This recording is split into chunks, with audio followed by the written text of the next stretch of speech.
Assalamualaikum warahmatullahi wabarakatuh.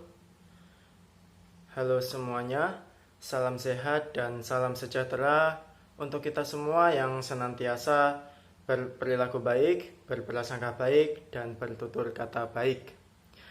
Sebelumnya, perkenalkan, nama saya adalah Dimas Abiyazid dan saya adalah salah satu mahasiswa dari Fakultas Syariah, Program Studi Hukum Ekonomi Syariah, kelas 7F di Universitas Islam Negeri Raden Mas Said Surakarta.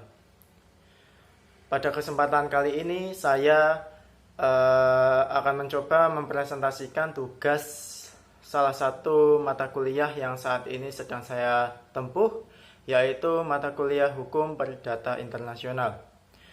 Adapun untuk tugasnya itu sendiri adalah berupa book review atau mereview buku-buku yang berkaitan dengan hukum perdata internasional. Baik, langsung saja di sini saya akan mereview buku yang berjudul Aneka Masalah Hukum Perdata Internasional. Jadi seperti ini bukunya. Untuk identitas buku ini sendiri, buku ini dikarang langsung oleh Profesor Dr. Soedargo Gautama. Dan sedikit profil mengenai Profesor Dr. Soedargo Gautama, bahwasanya beliau adalah salah seorang pakar hukum perdata internasional dan juga hukum antar golongan. Dan beliau telah meraih gelar doktor di Universitas Indonesia dengan disertasinya yang berjudulkan Segi-segi Hukum Peraturan Perkawinan Campuran pada tahun 1955.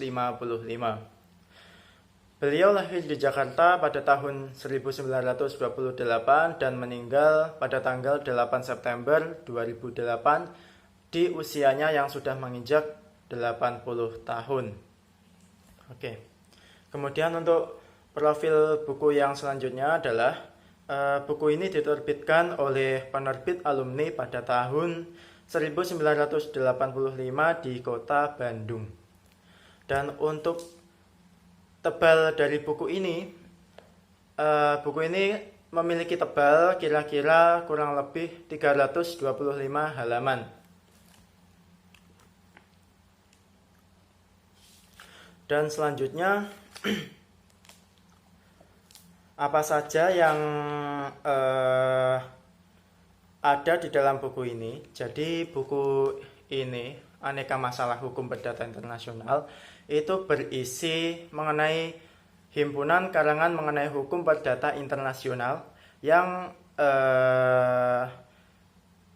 menjelaskan berbagai masalah aktual, mungkin seperti memilih hukum asing untuk mengesampingkan hukum nasional, kemudian menjelaskan penggugatan negara berdaulat oleh swasta asing atau sebaliknya, kemudian ada juga penjelasan mengenai tentang kekurangan pada sistem undang-undang merek kita, dan ada juga penjelasan mengenai lisensi merek dagang.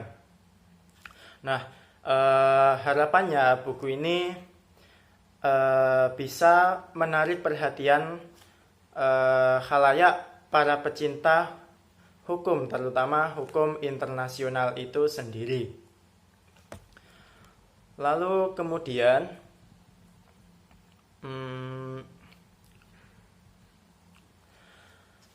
buku ini terdiri dari beberapa bab di dalamnya, dan ada 12 bab di dalam buku ini.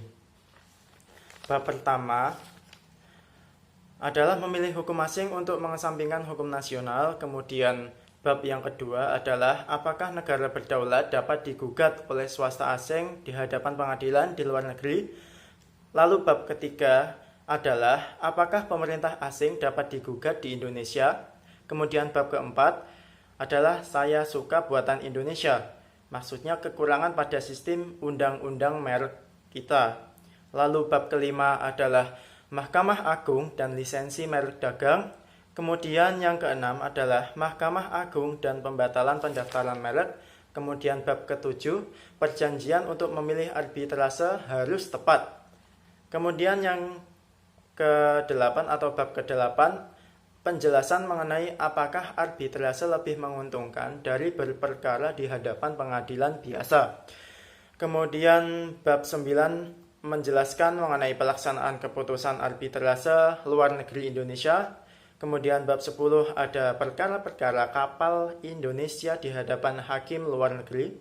Kemudian bab 11 adalah penjelasan mengenai soal perkara kapal RI dan hakim asing. Dan bab 12 yakni bab terakhir adalah penjelasan yang berisikan Profesor Djoko Sutono dan hukum antar tata hukum.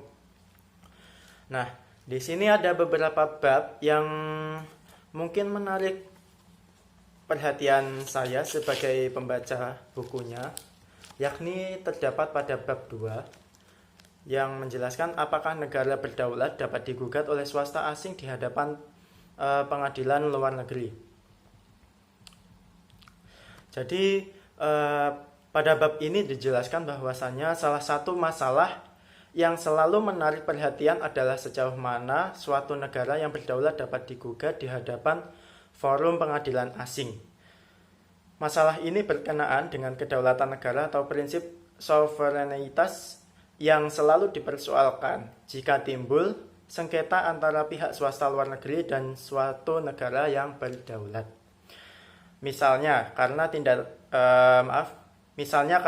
tindakan-tindakan dari suatu negara, kemudian maka pihak warga negara asing yang mempunyai hak milik dalam negara tersebut merasa dirinya dirugikan. Kemudian perusahaan-perusahaan milik orang asing tersebut telah dinasionalisir oleh negara bersangkutan. Hal ini pernah terjadi kurang lebih 25 tahun berselang di Indonesia. Pada waktu itu, harta benda para warga negara Belanda telah dinasionalisasi oleh pemerintah Republik Indonesia sendiri. Lalu milik daripada pihak Belanda yang tadi itu bersangkutan telah beralih menjadi milik negara. Kemudian perusahaan-perusahaan orang Belanda bersangkutan telah beralih menjadi perusahaan-perusahaan negara. Lalu ada juga bab selanjutnya yang menurut saya cukup menarik, yakni terdapat di bab 8 yang menjelaskan mengenai perjanjian untuk memilih arbitrase harus tepat. Jadi arbitrase dipilih sebagai jalan keluar untuk menyelesaikan sengketa-sengketa di bidang perdagangan secara lebih cepat, efektif, dan murah tanpa publisitas yang tidak diinginkan. Tapi seringkali kita saksikan berbagai hambatan dalam praktek. Bahwasanya setiap hambatan terjadi karena kurang rapihnya penyusunan perjanjian untuk menyelesaikan sesuatu sengketa melalui arbitrase yang dikehendaki oleh para pihak. Apabila perjanjian untuk mengadakan arbitrase ini atau arbitration clause tidak baik susunan kata-katanya, maka akan timbul berbagai kesulitan dalam praktek.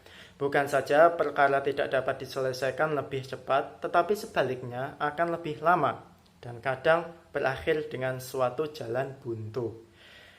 Juga biaya bukan menjadi ringan, tetapi akan menjadi lebih mahal. Hasil yang diharapkan dengan memilih jalan arbitrase sama sekali tidak tercapai. Jadi itu tadi ada beberapa bab yang kurang lebih menjelaskan yang bisa saya jelaskan sedikit dan menarik perhatian saya. Dan untuk mungkin buku yang berjudul Aneka Masalah Hukum Perdata Internasional memiliki cukup banyak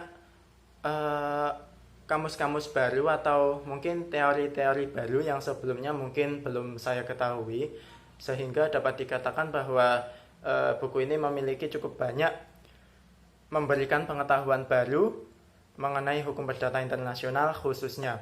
Jadi setelah kemarin saya sempat baca-baca sedikit, ada banyak hal atau banyak sekali materi-materi yang dimuat di dalam buku ini.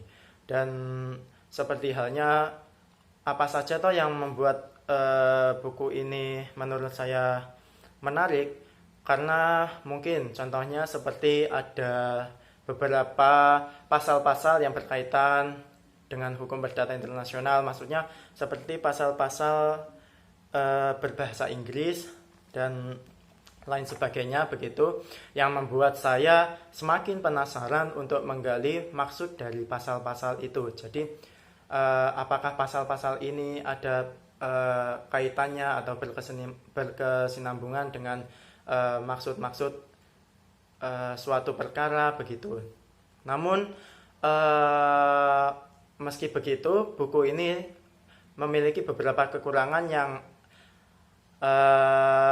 cukup membuat saya bingung. Banyaknya materi yang dimuat dalam buku ini membuat saya terkadang agak bingung dengan kata-kata yang dimaksud atau yang tercantum di dalam buku ini, sehingga kadangkali memunculkan berbagai interpretasi yang membingungkan. Jadi ini maksudnya gimana toh? Maksudnya kok maknanya ini agak gimana gitu. Jadi kan mungkin saya kalau seorang awam seperti ini mungkin tidak tahu maksudnya. Namun di balik itu justru hal yang membingungkan itu tadi, yang mungkin multi interpretasi, makna-makna yang multi interpretasi itu tadi justru bisa membuat saya lebih tertarik dan mungkin lebih menarik perhatian saya untuk selalu mencoba mencari tahu maksud sebenarnya daripada pasal-pasal itu tadi. Dan mungkin buku ini memiliki kekurangan. Mungkin saja buku ini merupakan cetakan terakhir dan belum ada cetakan yang terbaru, mungkin saja. Maka memungkinkan buku ini akan sulit untuk ditemukan di saat ada seseorang yang mungkin ingin menambah wawasan-wawasan barunya mengenai hukum perdata internasional. Padahal buku ini juga menurut saya sangat recommended sekali untuk dipelajari, karena ya berbagai keunikan dan keistimewaan itu tadi, dan penjelasannya secara gamblang, namun ada beberapa yang belum saya pahami karena mungkin saya belum pernah dengar istilah-istilah baru dari yang ada di dalam buku ini. Untuk penilaian buku ini, menurut saya buku ini bernilai 8 dari 10. Mungkin menurut saya begitu, karena ya beberapa alasan yang sudah saya sampaikan sebelumnya. Jadi saya memberikan nilai 8 untuk buku ini, 8 dari 10. Oke, mungkin cukup sekian review yang bisa saya sampaikan, dan apabila ada kurang lebihnya saya mohon maaf sebesar-besarnya, dan akhir kalam wabillahi taufiq wal hidayah. Wassalamualaikum warahmatullahi wabarakatuh.